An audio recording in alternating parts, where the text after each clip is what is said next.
Isang malupit na katotohanan. Winasak ni Sorayang ang core ng lason na nagpapatakbo sa lakas ni Yuamon. Ang mga muscles na akala mo ay matitigas, biglang lumiit at nanghina. Bakit? Dahil hindi ito galing sa tunay na training, kundi sa mystical arts at ilusyon lang. Hindi ka mamamatay agad, pero nakaratay ka sa kama ng ilang taon, banta ni Sorayang. Isang medical advice na mas masakit pa sa kamatayan. At bago siya tuluyang arestuhin, nakuha pa niyang mang-asar, magpapadala raw siya ng acupuncture needles para sa pagpapagaling ng kapatid niya na ngayon ay baldado na. Dumating na ang mga tauhan ng Hallmaster. Okay na, pwede niyo na akong arestuhin, wika ng ating bida. At heto na ang eksena sa loob ng selda. Habang ang mga kamay at leeg ni Sorayang ay nakagapos, nakuha niya pang maging relax sa loob ng hawla. Hindi niyo ba ito tatanggalin? Masakit sa kamay reklamo niya kay Gogo.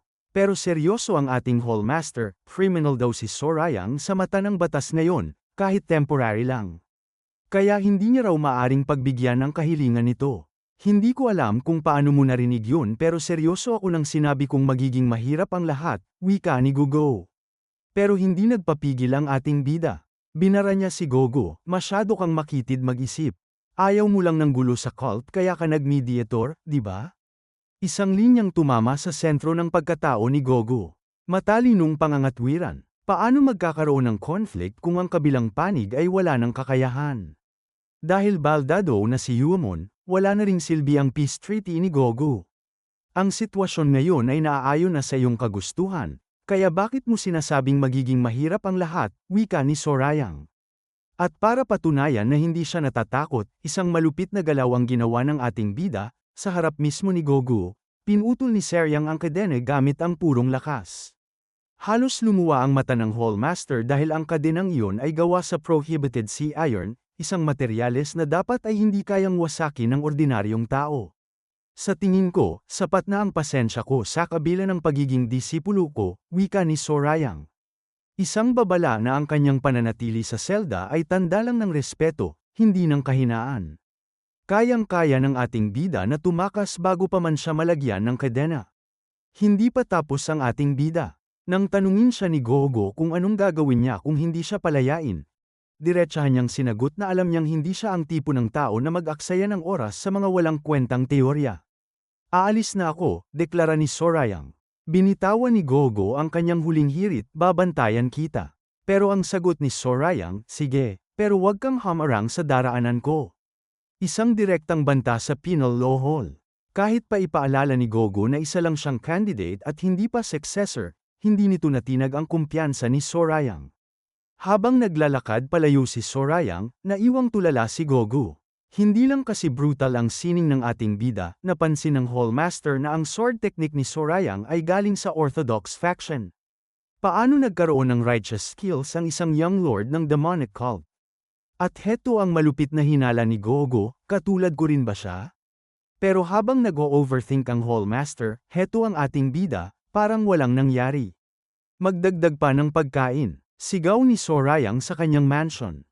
Halos hindi makapaniwala si Hungrion at Dongpil sa bilis niyang kumain. Sabi ni Sorayang, puro stale rice at damo lang daw ang pagkain sa penal law hall at ayaw niyang kumain noon. Ayon sa kanya, tapos na ang gulo. Si Yuamon, baldado na at bedridden, kaya wala nang banta. Ang mga nakatataas, hanggat succession war ang usapan, hindi sila makikialam. Kaya naman, oras na para bumalik ang lahat sa kani-kanilang organisasyon. Isang malamig na pamamaalam. Matapos mabusog, binitawan ni Sorayang ang utos na nagpatahimik sa lahat. Pinababalik na niya si Dongpil sa Guardian Court at si Hungrion sa kanyang squad. Lalo ka na Dongpil, masyado nang matagal ang pananatili mo dito. Ikaw ang third leader at marami kang gawain, wika ni Sorayang. Kailangan mo na din bumalik Hungrion para sa mga responsibilidad mo bilang squad leader, dagdag pa nito. Para kay Sorayang, tapos na ang oras ng pagbabantay sa kanya.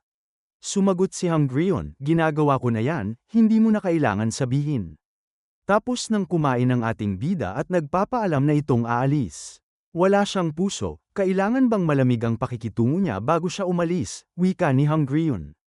Pero si Dongpil, tahimik lang na nakatingin sa papalayong figura ng ating bida.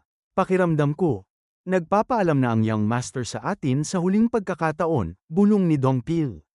Isang kutob na nagpabigat sa atmosfera. Pero sa kabilang dako, heto ang nagpapanatili na malinis ang mansion, si Ang Hoa. Kahit sugatan pa, sinalubong niya ang ating bida ng taos-pusong pagpapasalamat. Maraming salamat sa pagliligtas mo sa akin, young master. Isang bihirang sandali kung saan nakita natin ang malambot na panig ni Sorayang. Masaya akong makita na okay ka na, sagot niya. Pero habang may mainit na pagkikita sa mansion, sa Demon Lord's Garden naman ay balot ng dilim ang balita. Kinumpirma ni Mudam ang kalagayan ni Yuamon, wasak ang energy core, nilalamon ang laso ng katawan, at kung papalarin man. Isang hamak na balda daw na lang ang matitira sa dating mapagmataas na fourth young lord. Halos imposible na ang paggaling ni Yuamon. Kahit pa gumaling ang kanyang mga sugat at mawala ang lason, ang kanyang energy core ay durog na, isang permanenteng pinsala na hinding-hindi na maibabalik sa dati. Sa mundong ito ng lakas, ang mawala ng core ay katumbas na ng kamatayan. Pero ang mas malaking tanong na bumabagabag sa Demon Lord, bakit hinayaan ni Sorayang na mabuhay si Yuamon? Bakit hindi niya tinuluyan? Gusto niya ba na magdusa din ng fourth kagaya niya dati? Napaisip ang Demon Lord sa sunod-sunod na kaguluhan na ginawa ni Sorayang nitong mga nakaraang araw. Mula sa pakikipag-meeting sa Internal Enlightenment Facility, ang bakbakan sa Berserk Demon Squad, hanggang sa pagyanig sa Penal Law Hall, nagawang makamit ni Sorayang ang lahat ng kanyang layunin sa gitna ng kaguluhan. Habang ang iba ay natataranta, ang ating bida ay tahimik na nagmamanipula ng tadhana. Isang nakakatakot na ngiti ang sumili sa Demon Lord, interesante, bulong niya. Ganito pala gumuho ang isang panig ng succession fight. Sa isang iglap, ang pangalang Hong Yuamon ay naging bahagi na lang ng nakaraan. Sa isip ng Demon Lord, hindi naging sapat ang pagiging tuso ni Yuamon. Si Yuamon isang anak ng patriarch sa Joksa family. Isang napakatalentadong bata kesa sa iba. Ang dati niyang ningning ay naging maskara na lang ng kasamaan, at ang kanyang talento ay natuyo dahil sa katamaran. Nagsanay siya ng sakto lang. Akala ni Yuamon ay sapat na ang pagiging malakas para sa kanyang edad. Kaya siya natalo. Pero ang ating bida, may panahon na kagaya siya ng fourth, pero mula nang magising siya mula sa chi blockage, bawat galaw at pagsasanay niya ay sagad. Iyan ay maliit pero makabuluhang pagkakaiba na dahilan ng pagkatalo ni Yuamon. Pero heto na, akala ni Sorayang ay makakapagpahinga na siya matapos ang bakbakan sa Penal Law Hall. Habang nag-uunat at gustong magpahinga, biglang may kumatok. Sino na naman ba ito? Reklamo ng ating bida. At laking gulat niya nang makita ang pamilyar na mukha ni Yonsim, ang facility master ng Internal Enlightenment. Kamusta young lord, bati ni Yonsim na may kasamang misteryosong ngiti. Anong kailangan ng master na ito sa ating bida? Wala na silang utang sa isa't isa, pero ang pagpunta ni Yonsim sa mansion ay senyales na may bagong problema na naman napaparating. Pinuntahan ni Yonsim si Sorayang para sa isang pabor, ang bisitahin ang kanyang sariling residence. Bakit? Dahil ang martial arts method na itinuro ni Sorayang ay gumagana na. Sabi ni Yonsim, hindi pa man gaanong matagal pero may nakita na siyang malaking pagbabago sa batang pinili niyang maging successor. Okay lang ba na sinasabi mo sa akin ang tungkol sa successor mo? Tanong ni Sorayang. Isang bagay ito na hindi basta sinasabi sa iba, pero alam ko wala ka naman pakialam tungkol dun, di ba? Tugon ni Yonsim. Bagamat gumagaling ang bata, paralisado pa rin ang operasyon ng Internal Enlightenment Facility. Ang batang ito ang nagsisilbing kamay at paa ni Yonsim, siya ang nagpapatakbo at nagpapatupad ng mga utos ng Facility Master. Problemado ang ating Facility Master. Kapag tumagal pa ng isang buwan na hindi nakakagalaw ang kanyang successor, malaking lugi ang aabuti ng Divine Cult. Pero bakit kailangan pa si Sorayang? Sabi ni Yonsim, hindi siya nagtitiwala sa tao, kundi sa sitwasyon. At sa tingin niya, hinding-hindi sila magiging magkaaway ng ating bida. Isang tiwala base sa resulta na bihirang makita sa mundong puno ng traduran. Mukhang kailangan ni Yonsim ang eksperto ni Sorayang para pabilisin ang recovery ng bata at ibalik ang balanse sa internal enlightenment. Para sa isang facility master na may matinding ego, ang paghingi ng tulong ay senyales na talagang desperado na siya para mapagaling ang kanyang successor. Kitang-kita ni Sorayang sa mga mata ni Yonsim, hindi ito tatanggap ng hindi para sa sagot. Sige, pag-usapan natin ang kasunduan kasi alam kong ayaw mo magkaroon ng utang na loob, hirit ng ating bida. Ayaw niya ng pera, ayaw niya ng glory. Ang gusto ni Sorayang ay ang pinakamahal na bagay sa loob ng Divine Cult, kalayaan. Enlightenment Facility ang may hawak sa kabuhayan at galaw ng buong kulto, sila rin ang may kontrol sa kung sino ang pwedeng pumasok at lumabas para bumili ng pangangailangan. Isang nakakalokong ngiti ang sumili sa mukha ng ating bida, napansin ni Sorayang ang butas sa sistema, ang lahat ng gamit sa cult ay nanggagaling sa labas. At dahil ang Internal Enlightenment Facility ang may hawak ng logistics, sila rin ang may ticket palabas. Nang mabanggit ni Yonsim na may mahalagang gamit silang kailangang bilhin at sa ikalawang linggo ang nakatakdang araw. Hindi na nag-aksaya ng oras ang ating bida. Sisiguraduhin kung gagaling sa loob ng 2 linggo ang mahal mong successor, pangako ni Sorayang. Isang panggagamot kapalit ng isang golden ticket palabas ng palasyo. Sa wakas, narito na ang pagkakataon kung tumakas sa Demon Cult, isip ng ating bida. Balik trabaho. Sinunod ni Dongpil ang utos ni Sorayang, bumalik siya sa Guardian Court para harapin ang kanyang responsibilidad bilang third leader. Aminado siya, masyado siyang nasanay sa tabi ng Young Master kaya muntik na niyang makalimutan ang kanyang tungkulin.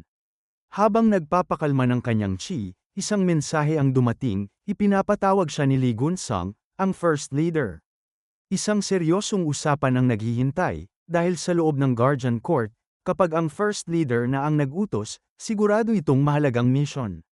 Diretsahan ang usapan, dahil baon sa trabaho ang first leader, binigyan si Dongpil ng bagong assignment. Kinalimutan muna ang escort mission para sa Demon Army Commander. Sa halip, heto ang twist, ang delivery mission ng Internal Enlightenment Facility.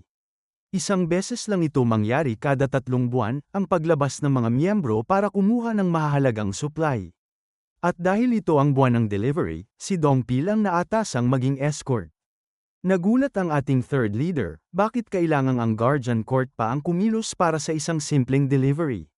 Seryoso ang babala ni Lee Gunsong, dahil sa gulo ng Mara Festival, hindi pwedeng lumabas ang Internal Enlightenment nang walang escort.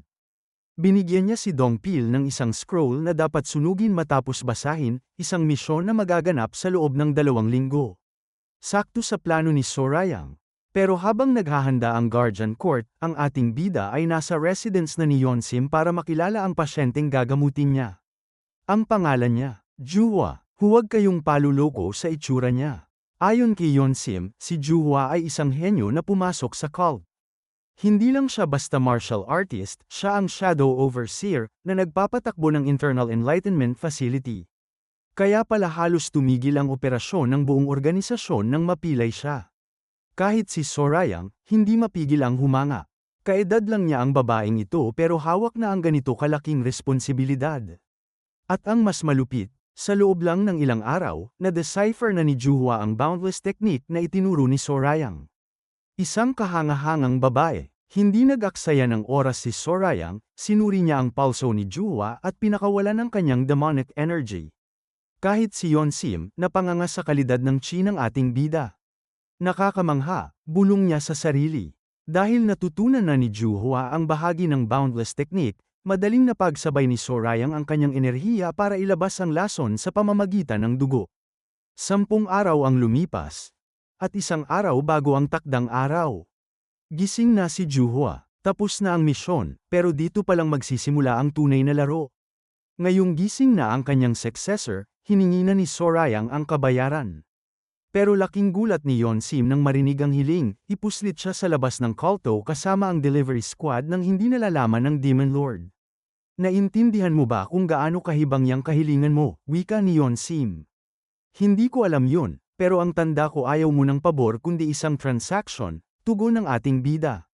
Sinubukan pa niyang bawiin ang usapan at gawin na lang itong pabor imbes na transaction, pero binweltahan siya ng ating bida, huli na ang lahat. Wala nang atrasan, napamura na lang ang seryosong si Yonsim. Kaya nga ako nagpakahirap na pagalingin ang successor mo kasi alam kong hindi madali ang kapalit, wika ni Sorayang.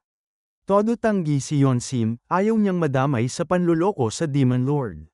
Magkukunwari akong hindi ko narinig ang lahat ng ito, wika ni Yonsim.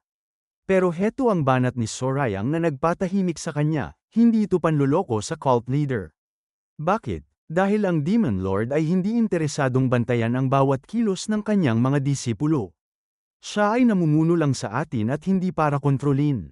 Dahil yan ang ibig sabihin ng pagiging Diyos, wika ni Sorayang. Pero hirit pa ni Yonsim, paano ang reputasyon ng Internal Enlightenment Facility? Kapag nalaman ng iba na may smuggled na young lord sa delivery squad, siguradong pagpipistahan sila ng chismis. Pero mabilis ang counter ni Sorayang, alam kong may kapangyarihan kang durugin ang anumang chismis. Isang matinding pagpapalakas ng loob. Napaamin tuloy si Yonsim na oo, mayroon nga siyang ganoong kapangyarihan. Sa sobrang kulit ni Sorayang, pati ang poise ni Yonsim ay tuluyan ng gumuho, muntik na uling mapamura ang ating madam. Sinubukan pa ni Yonsim na ikatwiran ang katatagan ng buong divine cult. Iba ito sa mga political retaliation o cover-up, isang pagkakamali lang, mangingialam na din ng ibang organisasyon sa mga disipulo, wika ni Yonsim. Pero binweltahan siya ni Sorayang. Ano bang inaasahan mo matapos kitang tulungang iligtas ang isang tao mula sa kamatayan? Isang matinding hamon. Ayaw ni Sorayang na pag-usapan ang halaga ng buhay para lang sa pagpapakonsensya, pero pinaalala niya kay Yonsim na ito ay isang transaction. Si Yonsim ang humiling na maging kasunduan ito, kaya ngayon, oras na para magbayad. Wala nang lusot. Napabuntong hininga na lang si Yonsim, isang pagsuko na puno ng stress. Sumusobra ka na. Pero wala na akong pagpipilian, wika niya. Pero dahil sa utang na loob at sa tindi ng logic ni Sorayang, napilitan siyang pumayag. Pero heto ang bago nating problema, habang iniisip ni Yonsim kung paano ipupuslit ang ating bida, may isa pa siyang sakit sa ulo. Ang kakagising lang na si Juhua, gusto na agad mamuno sa delivery squad kahit hindi pa siya lubusang magaling. Mukhang hindi lang si Sorayang ang matigas ang ulo sa kwentong ito. Pero dito na pumasok si Sorayang para ayusin ang gulo. Sa loob ng kwarto, nagkaharap ang dalawang henyo. Sino ka? Tanong ni Juhua. Diretsahan ang sagot ng ating bida, isang physician na tumulong sa iyo mula sa chi blockage. Hindi man niya sinabi ang kanyang pangalan bilang young lord, sapat na ang kanyang narinig para malaman ni Juhua na ito ang taong may-ari ng mystifying technique na nagligtas sa kanya. Isang matinding yukod ang ibinigay ni Juhua bilang pasasalamat. Kahit hindi siya sigurado sa identity ni Sorayang, ang katwiran niya ang nanaig, hindi makakapasok ang isang suspicious na tao sa loob ng Internal Enlightenment Facility ng ganoon lang. Napabilib ang ating bida, mabilis mag-judge ng sitwasyon at napakalawak ng isipan nitong si Juhua. At ang hirit ni Sorayang na nagpabigla kay Yonsim. Kaya na niyang maglakbay. Sa kaunting warm-up at core energy stimulation, sapat na ang lakas ni Juhua para sa misyon. At ang resulta ng pagsusuri ni Sorayang? Maganda ang kanyang kondisyon. Hindi mo kailangang mag-alala basta kasama niya ako. Hindi pwede, bago lang siya gumaling, paano kung mawalan siya ng malay, wika ng facility master.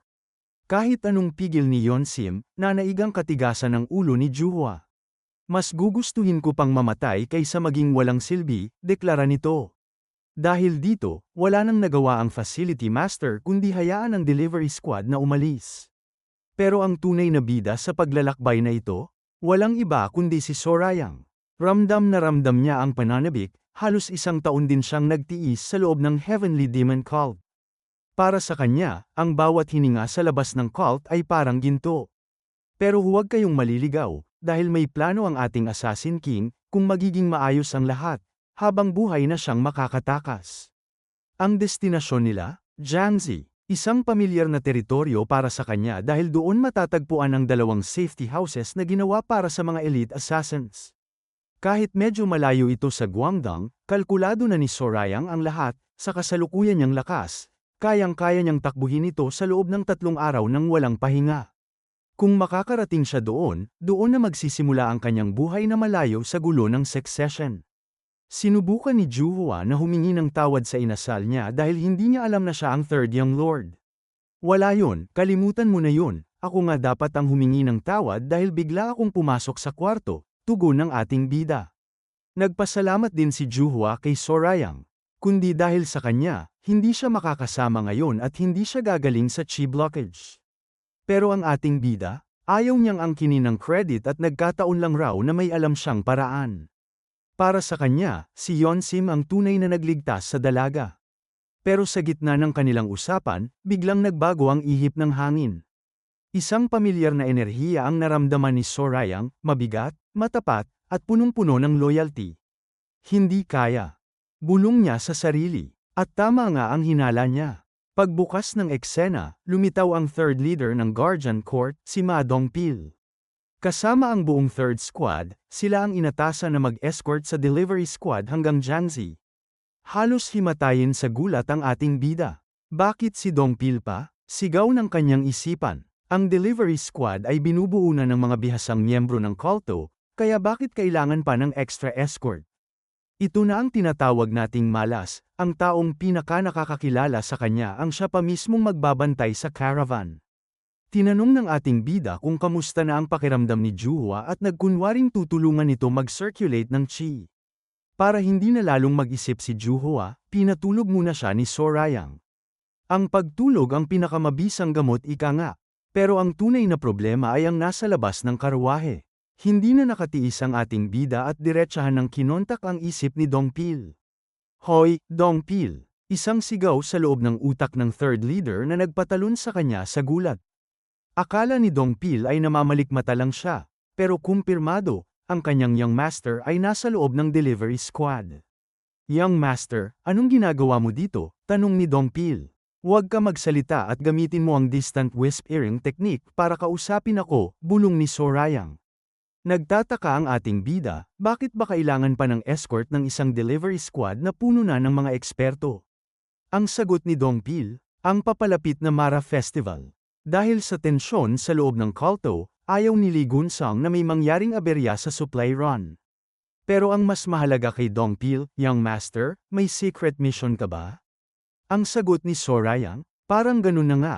Isang pagsisinungaling para lang manahimik ang kanyang bodyguard at huwag siyang ibuko sa iba.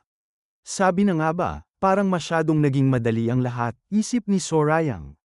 Pero ika nga nila, expect the unexpected. Bakit ang taong pinakamalapit pa sa akin ang nandito? Dagdag pa nito, dito na pumasok ang iconic na linyang nararamdaman nating lahat, bakit ba hindi pwedeng sumunod ang buhay ko sa gusto ko? Habang iniisip ni Sorayang kung paano tatakasan ang overprotectiveness ni Dongpil, sa isang madilim na kampo, may nagluluto na ng gulo. Kilalanin niyo si Oh Gyeonghwa, ang squad captain ng Stillwell Squad mula sa kinatatakutang Iron Blood Fortress. Galit na galit si Captain Gyeonghwa, para sa kanya, ang pag-ambush sa delivery team ng Demon Cult ay isang lowly mission lang na hindi nararapat sa kanyang level.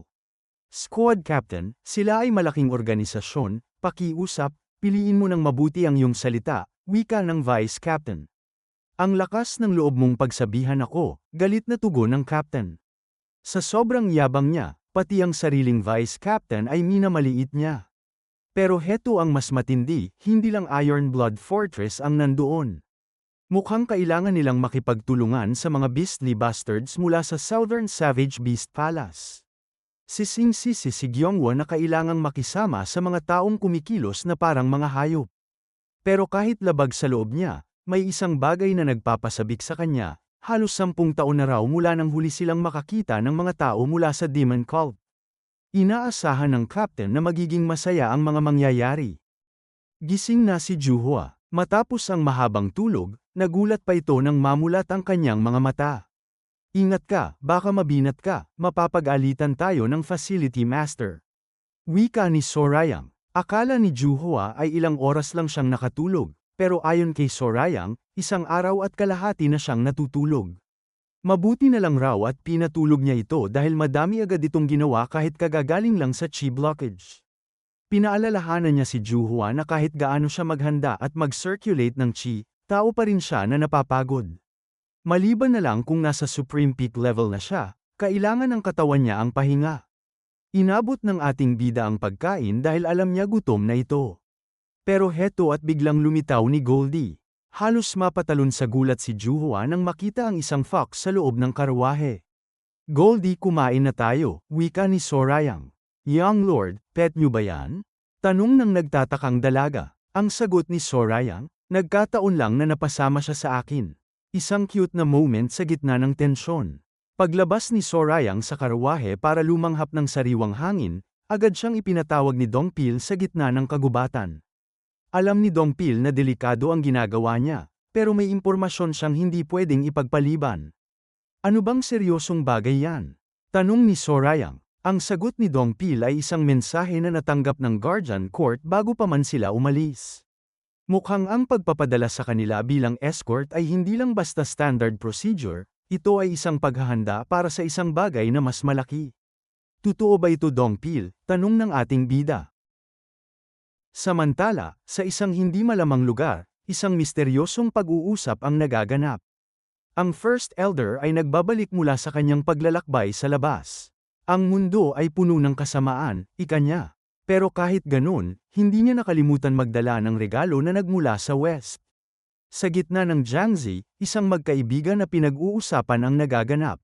Ang First Elder ng Righteous Heavenly Alliance, si Jung Il-ryong, ang bumibisita. Kamusta ang pamumuhay dito? Wika ng First Elder. Madalas namang mabuti ang buhay dito pero may mga panahon na mahirap, sagot nito. Tinanong ng Elder kung ano ang problema. Sinabi nito na nalalapit na nga raw ang festival ng Demon Cult. Ang Mara Festival. Ito ang pinakamalaking pagdiriwang sa loob ng Demon Cult. Ang reklamo ng mga lokal ay tungkol sa mga magnanakaw ng Demon Cult na nangongolekta ng mahahalagang gamit para sa Mara Festival. Para sa kanila, ang Demon Cult ay salot, pero para kay Il-ryong, ito ay isang pagkakataon. Heto ang malupit, si Jung Il-ryong ay hindi lang basta matanda. Ayon sa usapan, ang kanyang cultivation ay umabot na sa entranced realm. Pero hindi maiwasan ng namamahala sa sect ang mag-alala sa kanilang First Elder na baka ano ang gawin sa kanya ng mga kasapi ng Demon Cult. Sa sobrang yabang niya, sinabi pa niyang kahit ang Demon Cult leader pa ang humarap sa kanya, papalayasin niya lang ito at papagalitan. Pero alam natin ang galawan ng mga ganitong righteous leaders, ang kanilang kabaitan ay madalas na balat kayo lang para sa isang mas malaking plano. Isang pangalan lang ang lumabas sa bibig ni Sorayang, pero sapat na yun para yumanig ang kanyang buong pagkatao, Jung Il-ryong. Naalala ni Sorayang ang pang-iinsulto ni Il-ryong noon, kamusta na ang aso ng Alliance leader, tanong nito. Mahusay ang mga gawa mo kahit sa edad mong yan, dagdag pa nito. Baliwala ang lahat ng nagawa ko kumpara sa pagtatangka mong agawin ang posisyon ng Alliance leader, tugon ng ating bida. Inasar pa ng Elder si Chun Hajan na mukhang magre-retiro na ito dahil hindi napasok rito ang galawan nito at nakilala ng mga tao bilang pinakamahusay na martial artist. Pinagtatawanan pa niya ang titulo ng ating bida. Bakit ka nagagalit? Wala naman sakin ang sinasabi ng iba. Pero kung gusto mo, sayo na lang ang titulong ito, yan kung kaya mong kunin, asar ni Chun Hajan. Sa sobrang inis ng Elder, nagbanta na lang ito. Mas makakabuti kung babantayan mo ang likod mo. Sa isang madilim na alaala ng nakaraan mula sa kanyang buhay bilang si Chun Hajan, nakita natin ang tunay na kulay ng Righteous Elder na ito. Hindi lang siya tuso, siya ang taong walang awang pumutol sa dalawang binti ni Hajan bago ito mamatay. Ang hayop na yun, buhay siya, at nasa malapit lang. Sa kabilang dako, sumugod si Hungrion sa bahay ni Sorayang para makipag-inuman, pero laking gulat niya, hindi niya maramdaman ang presensya ng Young Lord. Kahit anong palusot ni Angwa na nag-e-ensayo lang ang bida natin, hindi ito naniwala. Lalo na nang makita ni Hungrion ang espada ni Sorayang na naiwan. Mag-e-ensayo pero iniwan ang espada. May kakaiba sa sitwasyon. Alam ni Hungrion na may hindi magandang nangyayari, at hindi siya titigil hanggat hindi niya nalalaman kung nasaan ang ating bida. Samantala, sa loob ng karwahe patungong Jiangxi, parang sasabog na ang utak ni Sorayang. Tumakas o maghiganti? Yan ang malupit na tanong. Gusto niyang tumakas, mabuhay ng malaya, puntahan ang lahat ng hinanda niyang safe house sa Central Plains at bawiin ang kanyang martial arts at pera para makaalis ng bansa. Pero ang presensya ni Jung Il-ryong ay parang lason sa kanyang isipan. Gusto niyang punitin ang bastardong pumatay sa kanya noon. Sa gitna ng kanyang pagdadalawang isip, biglang sumugod si Goldie sa mukha niya. Isang kagat na nagpabalik sa kanya sa realidad. Kahit si Juhua, napanganga sa gulat. Mukhang pati si Goldie, ramdam ang killing intent na lumalabas sa katawan ng ating bida. Sa labas ng karwahe, habang nag-uusap sina Dongpil tungkol sa halaga ng kanilang kargamento, isang balita ang sumalubong sa kanila. Ang patrol team na dapat ay nagmo-monitor sa paligid, bumalik na kalahati na lang ang bilang. May labanan sa handover point. Ika ng sugatang kawal. Hindi lang ito basta nakawan, isang napakahusay na martial artist ang kasama sa sumalakay, at tila pinaglalaruan lang sila. Sino ang may lakas ng loob na banggay ng divine cult sa gitna ng kanilang paglalakbay? Pero heto ang sandaling hinihintay nating lahat, ang paglabas ni Sorayang mula sa karwahe. Sa isang tanong pa lang niya, ramdam mo na ang nagbabagang killing intent na pilit niyang pinipigilan kanina. Isang napakahusay na martial artist? Nasaan ang bastardong yan ngayon? Galit na tanong ng ating bida. Maraming salamat sa panunood. Kung nag-enjoy kayo, click nyo naman ang like button at mag-subscribe para lagi kayong updated sa mga uploads namin.